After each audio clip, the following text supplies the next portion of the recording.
afternoon, good morning, good evening, everybody. It is Friday, May 9th, and you know what that means. Maybe you do, maybe you don't.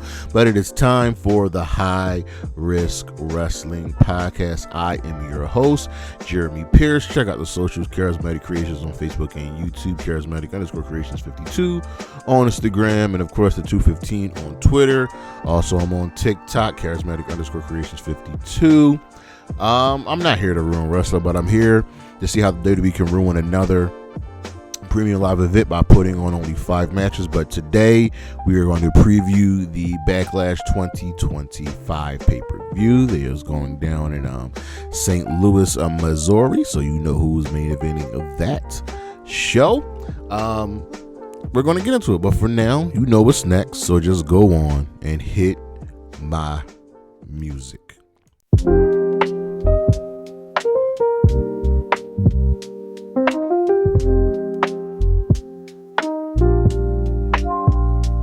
All right, so you know how we do with these shows. Before we get into this year's show, we gotta see what went down on last year's show. So last year's show, ironically, only had 5 matches because once again, the WWE are too damn lazy to actually put on a big show, to actually, just fill out the card. There's a lot of filler. There's a lot of downtime.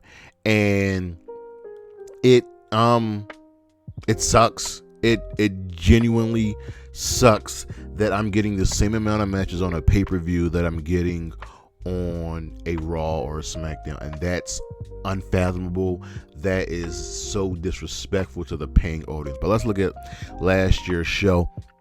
So first up, we had the tag team street fight with the Bloodline team of Solo Sikoa and Tama Tonga defeating Kevin Owens and Randy Orton. Remember, the show took place in France last year. I'm gonna be perfectly honest with you all, I do not remember this show. The second match was Bayley defending the WWE Women's Championship against Naomi and Tiffany Stratton in a triple threat match. Bayley won that. Then we had Damian Priest defending the World Heavyweight Championship against Jey Uso. Damian Priest won that match, retaining. The fourth match was Team Black Girl Magic, Bianca Belair and Jade Cargill defeating the Kabuki Warriors to retain the WWE Women's Tag Team Championship. And the main event was Cody Rhodes defeating AJ Styles to retain the Undisputed WWE Championship. And just going back to check on things, it wasn't a great show. The street fight was really, really good. Even the women's championship match was really good, but this show ran for, I believe, 3.5 hours, and there was a total of, ready for this, ladies and gentlemen? There was a total of 1 hour and 34 minutes of bell-to-bell action. Let that sink in. That, ladies and gentlemen, is disrespectful. That, ladies and gentlemen, should be called to the carpet. The WWE should be dragged for putting on a show like that. And they're going to keep doing it because they don't care. They got to care more about the sponsors, and they care more about putting money in their pockets, but not the fans, and putting on the best show possible. Because 5 matches ain't it. But let's get into this year's card. We have 5 matches again. And the first match is the Intercontinental Championship with Dirty Dominik Mysterio defending against Penta. And look, I'm going to be honest with you all, this show's kind of predictable because it's Backlash. It's predictable. Nothing happens at Backlash. Maybe. We'll see. This stems all the way back when Dom wanted to get Penta to join the Judgment Day, and he said no. Then Dom won the match at WrestleMania, defeating Penta, Finn, and Braun Breaker to become the Intercontinental Champion. And you know, Dom's been getting into Penta's business. And that's just how things have gone that way. So Adam Pearce, no, it was Nick Aldis, made this title match because Adam Pearce was out for the day. So here we are. Dom's not losing, ladies and gentlemen.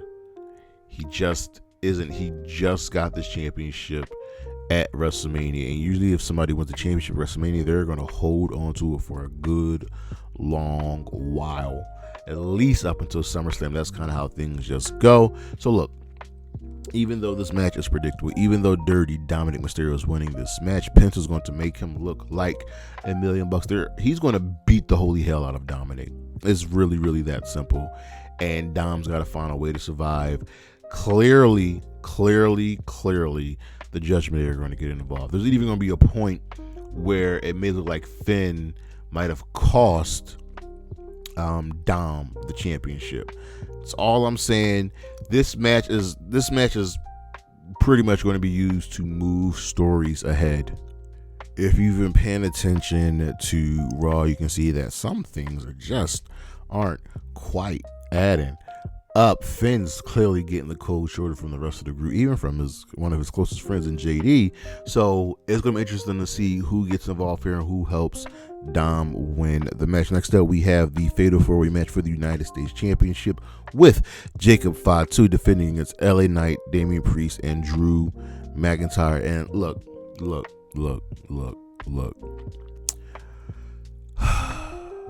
This match does not make any sense. So, Jacob Fatu won the championship at WrestleMania, right? Defeating LA Knight. Follow me here. Then there's then made a triple threat match between Damian Priest, Drew McIntyre, and LA Knight, right? Priest wanted to come. Priest still got beef with Drew. LA Knight wants this championship back, and Drew wanted to go after Cena, but Randy Orton was first in line, so he's coming for the next baddest man on the block, Jacob Fatu. All right, all of that makes sense. So Jacob Fatu's got some challengers lined up. Triple threat match is made. Drew McIntyre wins the match. He is the number one contender to the United States Championship, right? Then LA Knight and Damian Priest get into it because Priest cost LA Knight a match. So they're going to have a one-on match. Whatever. Cool. Still following me here? The match breaks down and there's no winner. Solo gets involved. Jacob Fatu gets involved. We're backstage and Nick Aldis makes LA Knight versus Damian Priest in a triple threat match. Makes them a number one contenders match. And then all right, you know what? You'll be added in. So he makes the match for Backlash. Jacob defended against Knight and Priest, right? But then Solo says that doesn't make any sense because Drew already won the number one contenders match. Nick Aldis goes, "You're right. It's now a Fatal 4-Way match." None of that makes sense. Drew beat Priest and Knight to become the number one contender. Why not just have two separate matches? And then maybe you can get this show to a respectable card. You could have done Jacob versus any of these three men and then put the other two in their own match. You could probably do run it back with Jacob versus LA Knight and run it back with Priest versus Drew. Great. Hell, you could do Fatu versus Priest. We've never gotten that before. You could do Knight versus, there's so many things you can do, but no, you make this stupid ass Fatal 4-Way match. It doesn't make sense. Jacob Fatu's winning. The Simone Worth is not losing. He's a star. He is super, super over. This is just building to the inevitable Jacob Fatu Solo Sikoa match. Seeing as how both Tama Tonga and Tangaloa are not healthy enough to wrestle. And it just happens. But take Jacob Fatu to win here. Then we have Pat McAfee versus Gunther. This is a regular singles, everyday average one-on-one match. And I know there are people that are upset here. They're like, well, Why is this match happening? Gunther can't go after Jay. He just can't. Jay just got started. Gunther's got to get his get back at some point, but it's not happening. So they do this thing where we know Gunther is insecure. We know Gunther doesn't like being talked about. So he comes after Pat McAfee and Michael Cole on Raw. Tries choking out Michael Cole. Pat steps up for his boy. Pat gets choked out, taken to the back. Pat calls out Gunther. The match is made. And, I wasn't really sold on this match. Like, it was going to be fun. It was going to be a good match. I've seen Pat McAfee matches before. It's going to be good, but, like, make me care. Then they had this promo on Raw this past Monday, and now I cared. I don't see McAfee getting murdered. A lot of people see McAfee getting murdered. I don't see that happening. I can't find a way to think that Gunther is going to outright dominate this man. I mean, he should dominate this man, but no. Again, look at this. Another predictable match. Predictable winner. Gunther is winning here, and he probably won't choke out Pat. I'm going with the powerbomb and maybe a clothesline. But this is going to be an interesting match. Pat's going to give you a few hope spots, use his athleticism, and make this really, really interesting. But we're definitely taking Gunther to win here. Then we have Lyra Valkyria defending the Women's Intercontinental Championship against Becky Lynch. And this stems from right before WrestleMania started. Bayley was jumped from somebody. We don't know who it was. Lyra needed a new partner. It ended up being Becky Lynch. They win the tag team titles on WrestleMania. The next night, they lose the tag team titles. Becky turns on Lyra. Following week, Becky explains herself. Bayley jumped her, beat her up many, many times, never apologized for it. I can actually get with that. Like, this should be leading to Bayley versus Becky. I can't even remember the last time we had this match. I want to say 2019. And she was just trying to save Lyra from Bayley. Right? So, Lyra's not hearing it. When you're opposite heel Becky Lynch, you got to bring your A game. And this has been the most interesting Lyra has been. This has been the best Lyra has sounded on the mic. And once again, Becky's going to do what she does at the end of this feud. She's going to put someone over and make them look like a star. Remember, they've already squared off twice, with Becky defeating Lyra for the NXT Women's Championship, and then Lyra getting the win back and getting the championship back. So, the Becky Hogan thing, if you know, you know. If you don't know, go look it up. It doesn't make any sense. This is the one match on the card where I don't think the winner is very, very obvious. Like, the smart money says Becky should win, so she could be the champion. She become a new Grand Slam champion. Well, she already is a Grand Slam champion. Let me look something up. All right, so we're not adding the Women's Intercontinental Champion and the United States Championships to the Grand Slam. So it's still 3 World Championships and a tag team title, but I expect that to change. This might end up being my match of the night. Lyra's getting more and more confident in the ring. We know what Becky does. We know what Becky brings. Becky's not the best tactician when it comes to the wrestling ability, but it's everything else she does, the little things she does. It's the story that she tells with her facial features and her body, and the persona and entertainment she brings. Lyra is just really good, and I'm starting to really see what everybody else sees in her. And this match could go one of two ways.